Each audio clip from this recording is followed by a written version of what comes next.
It is Wednesday. We've come upon a hump in a very tense week for industrial relations here in St. Lucia. In this episode of the reality show here on CTV, I have in studio with me Mr. Julian Monrose, the president of the St. Lucia Teachers Union, and also the president of the St. Lucia Civil Service Association, Mr. Cyprian Montrop. Welcome, gentlemen. Thank you. My name is Jessie Leonce. Thank you so much for joining.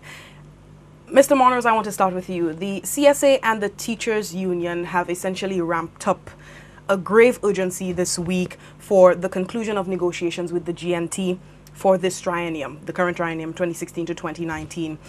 The membership has been riled up. We see that the unions appear to be prepared to take the necessary action to settle on a collective agreement. Just to create a foundation for our viewers here, can you speak to us about this exigency? Tell us why now? Why can't this wait? And what correspondence has there been in the background since the TUF rejected the lump sum, the Christmas lump sum payment last year? Yep. Well, a brief explanation of the current situation, and to give a brief history. The last time public servants got a salary increase was about 6 years ago, over 6 years ago.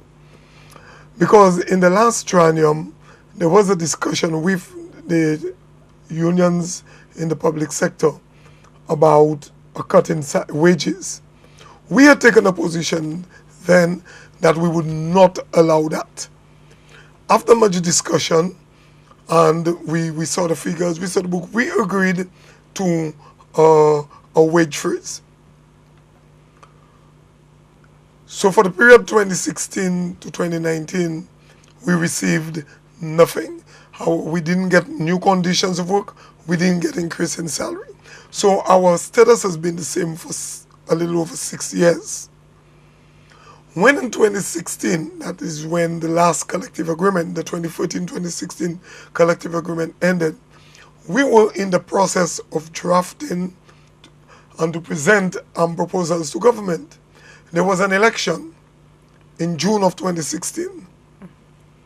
When we met, about 3 months after, we decided that there was a change in government, in administration, and it would not be fair to the administration for us at that time to present proposals. We thought that the government was settling, they needed to find a way, and that would not have been the time for it. We allowed over a year to go by, and then we got to the point where we felt it was necessary for us to present our proposals. So in November of 2017, that is about a year and 6 months after the election, we presented the government, all public sector unions presented the government with proposals. It wasn't until July, in fact, after we got in touch with the government negotiating to say that we are concerned, that we had sent proposals from November 2017, and we were hearing nothing, that they began meeting with us in July. They met with some of us in July, some of us in August. They listened to us. Now, when you present proposals, you expect the employer to study your proposals, and at the meeting, we would defend the proposals, they would tell us their concerns, and then we would work our way to an agreement. A negotiation. A negotiation would take place. All they did was to listen to us and then to say to us that they will get back. 7 months later, they have not come back to respond to us on matters of conditions of work. Because what we do conditions and then we get into salary. Okay. Then for Christmas we got this letter. We got this letter in October telling us about paying us a lump sum in lieu of negotiations. It meant that we had to give up all conditions, everything, just to get a lump sum payment. We found that insulting, and we found it going against the principles of proper negotiation, and so we rejected it and asked the government negotiating team to continue negotiations following the proper protocol. Okay. This offer of, so you're saying this offer of a lump sum in lieu of a negotiation is unprecedented, essentially? Yes. Okay. industrial tensions have essentially snowballed since Monday. You had the CSA with the silent march after the meeting, the SLTU, yourself giving an ultimatum to meet with the government up until Thursday or else. And now we're seeing the St. Lucia Fire Service initiating strike action. Can you speak to the significance of these back-to-back incidents, these back-to-back developments? What is it saying about the movement right now amongst the trade union community? What is the resolve of the trade unions right now, considering issues that have built up apparently over the span of years? Well, you see, the executive of the Trade Union Federation and, by extension, the executive of all of our affiliates, we have been writing to the GNT. We have a dialogue with the GNT to come to the table so that we can get the negotiations going. All of these efforts have been to no avail. So there came a time when we had to meet as a trade union federation.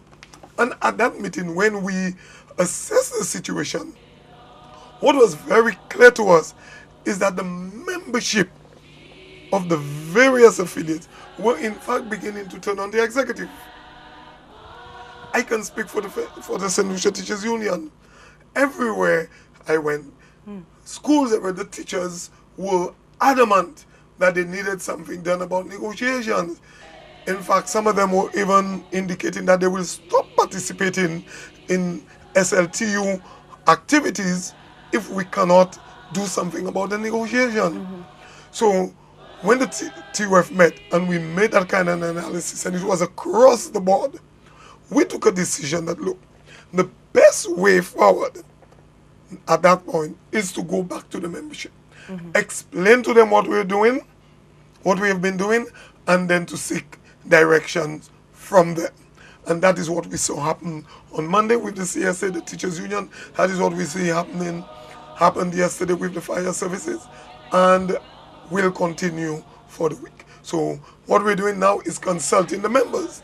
But the members are already dissatisfied with the status of negotiations. So they are reacting to the situation.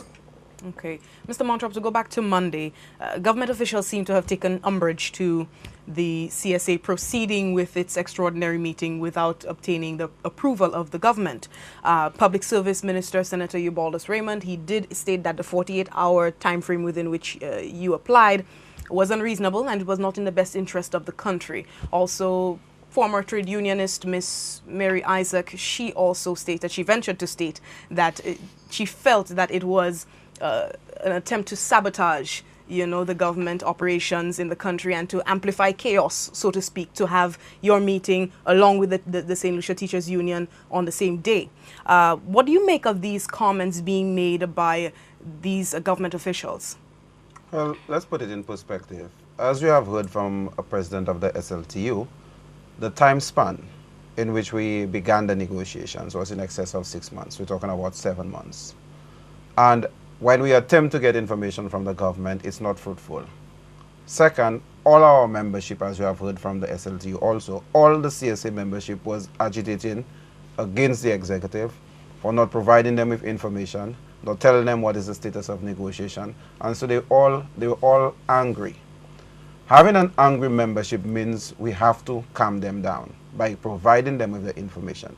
Now, at that stage, based on the mode of the membership on the ground, not just the CSA membership, but the membership of all the other trade unions, we understood how anxious they were to get information.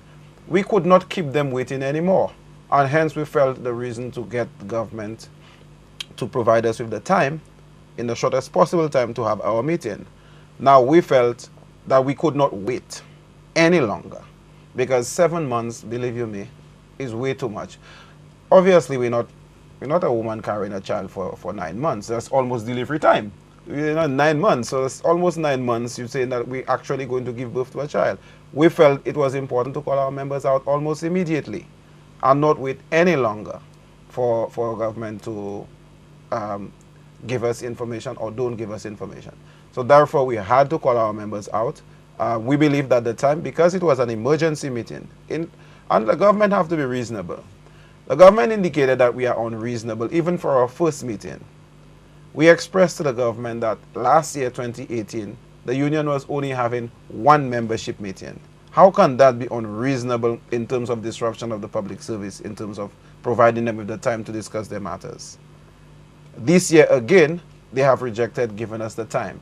So we believe it's an attack on our union, and we are being disrespected. Ministers are not responding to our requests, the denying us requests, the government not giving us the time. It's a disrespect. So what do you expect the CSA to do? Sit down, do nothing about it? The members definitely will not sit down and do nothing about it. Hence the reason why we had to call that emergency meeting, so we can get from the members their views and get direction from them. Okay. Mr. Montrop, any sentiment, any feeling based on the government ministers? I listened to the ministers. Well, let's discuss the Minister of the Public Service, whose portfolio this comes under. I listened to him and I asked if they needed more time to do what? So if the CSA had asked the meeting for today, what it is that the government had to put in place to allow the meeting today and not Monday? And I doubt the minister can answer that. And you could not, we couldn't plan 6 months ago that we would have had an emergency meeting. The situation demanded that we go to the members, and that is the situation.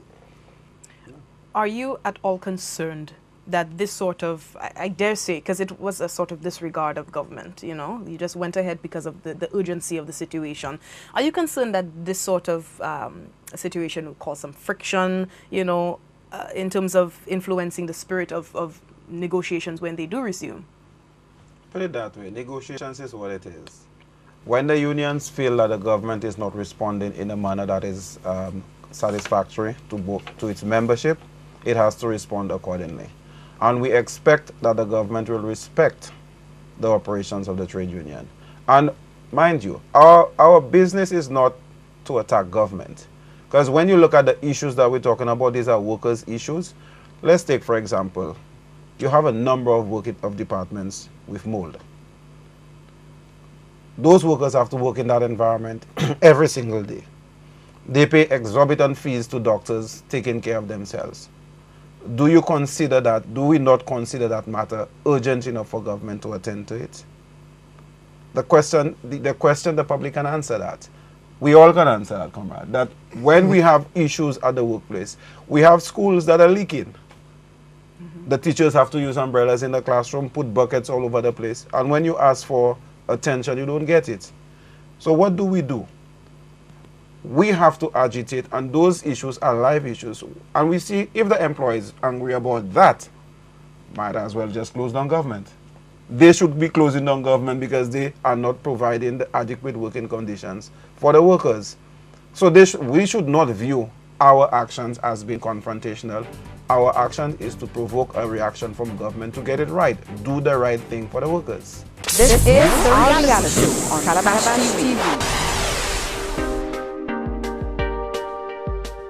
Ms. Nicole MacDonald, the press secretary to the Prime Minister, she did indicate that, and she did assure that the Alan Chastity administration is listening to the unions. They're listening to the plight of the public officers, even making a reference that millions of dollars, you know, have been pumped into previous and pipeline projects in improving working conditions for the public sector, including schools and so on. How do you assess this proclamation? How consoled are you by this statement in response to the urgent meetings that you had this week? Ms. MacDonald says a lot of things, and she hears the Prime Minister says a lot of things. Obviously, I guess she's very close to the Prime Minister, and she'll know what the Prime Minister says. We are not that close, we don't know. But here is what. We want to see action. The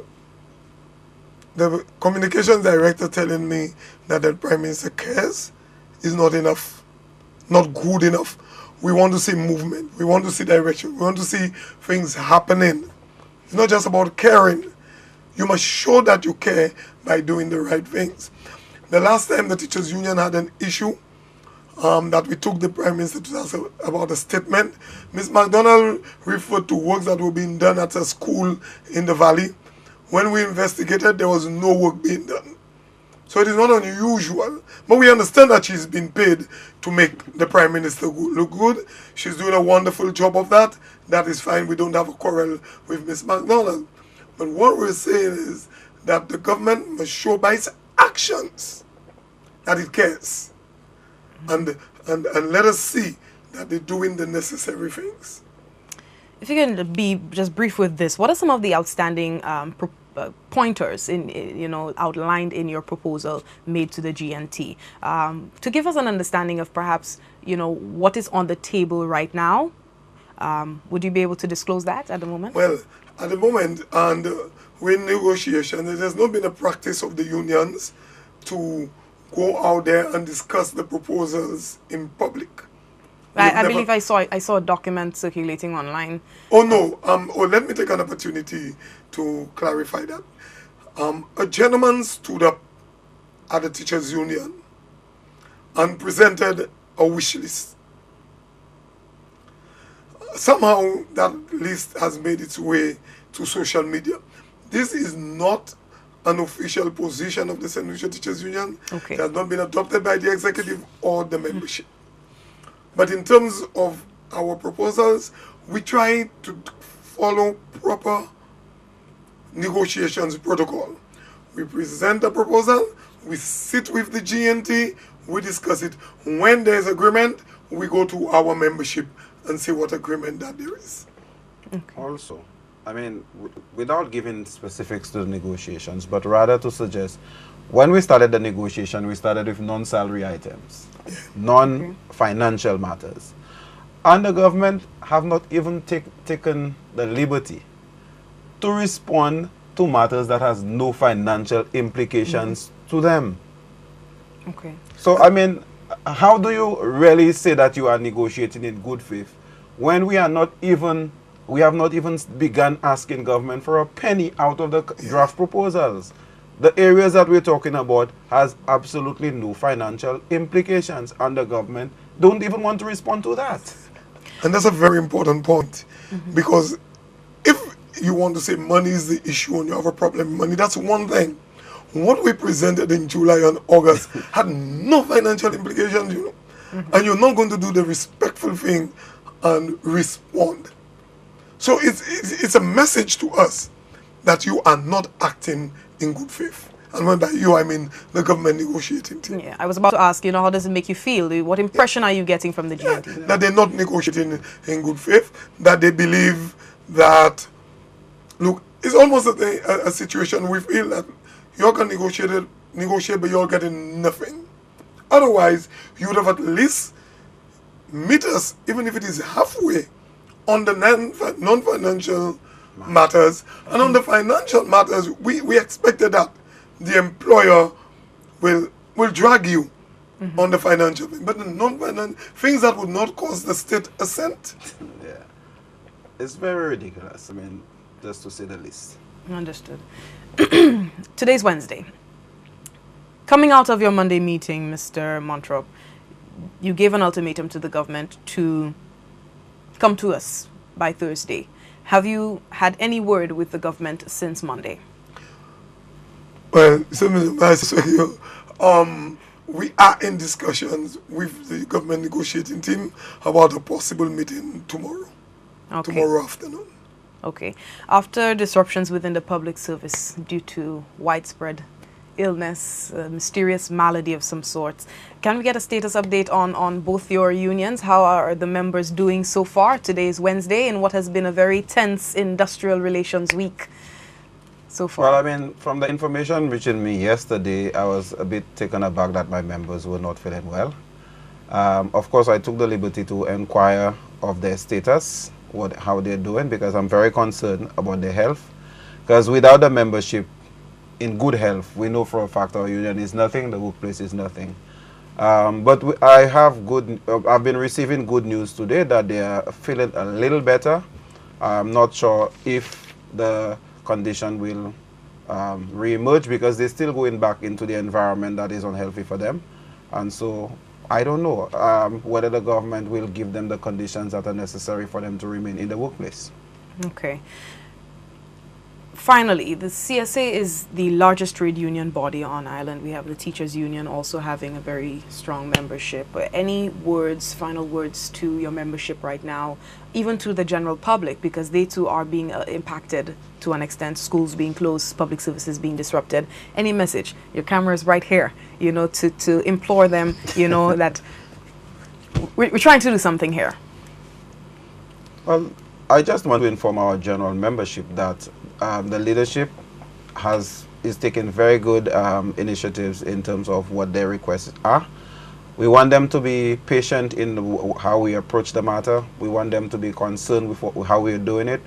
And being concerned means that they all must come out and air their sentiments, get their concerns responded to, and please do not be intimidated by the government's approach in terms of not providing the time off, intimidating them at the workplace. Some are even fearful that they may, because they are temporary, there are fears that they may not be able to continue in employment. We have those that are on contract, they fearful that their employment status may not be renewed. We are saying to them that the union is there to protect you, one for all and all for one. That they should all come out when the union asks them to come out to a meeting. And do not be intimidated, because the mere fact that they remain intimidated means that their concerns at the workplace may never be addressed, and they may continue to, and we may end up going back to the 1920s, 30s, when slavery was there. And so all we have is a master telling us what to do, and we are not able to speak for ourselves. But that's what our union is there for, to be able to listen to their views and to be able to cause the employer, which is in this case the government of St. Lucia, to work with us together so that our problems may be resolved in an amicable way. I want to say to the teachers that I was a very happy president on Monday with the turnout. Teachers turned out in the large numbers. They contributed to the meeting like it was their meeting. So I think we've conducted ourselves very well in this situation. I think they've come to the realization that the TUF and the executive of the Teachers Union, we in fact have been doing what is expected of us in terms of trying to get the negotiations going. So we have conducted ourselves very well so far. We must continue. To the parents, I want to assure them that teachers love their children. We want to see our students do well. When our students don't do well, we are impacted. So we want to be in school, we want to teach them, we want them to do well. That is the greatest joy a teacher gets, is when you see your students doing well. And so we want to continue to support the parents, we want to continue to encourage our students. But if the situation arises that we need to stand up to defend ourselves and to defend our rights and our interests, we will do it. It's nothing against the students, but we have to do it. As a matter of fact, when we stand up, when we fight as teachers for better working conditions in schools, we are in fact asking for better learning conditions. Because when the school is a better environment, it is more for the students. So we encourage the parents to support us. When they support the teachers, they are supporting the children. If they want us to remain in the classroom and do what we have to do, they need to let the authorities know that they as parents will not condone the behavior of the government negotiating team. They will demand that the government negotiating team come to the table with the unions so this whole matter can be resolved amicably. That is the interest of the St. Lucia Teachers Union, to resolve it amicably. If the government negotiating team fails, we will always do what we have to do, and we are serious about it. Well, that is all the time we have for now. Thank you very much, Mr. Montrose, Mr. Monroe, for sitting in with us. I know you have a very busy schedule amid this very feverish industrial atmosphere right now. And to our viewers watching, thank you so much for being part of the CTV reality show experience, watching on air and online. It's all the time we have for now. I'm Jessie Leon signing out. Goodbye. This is Our Reality, Calabash TV.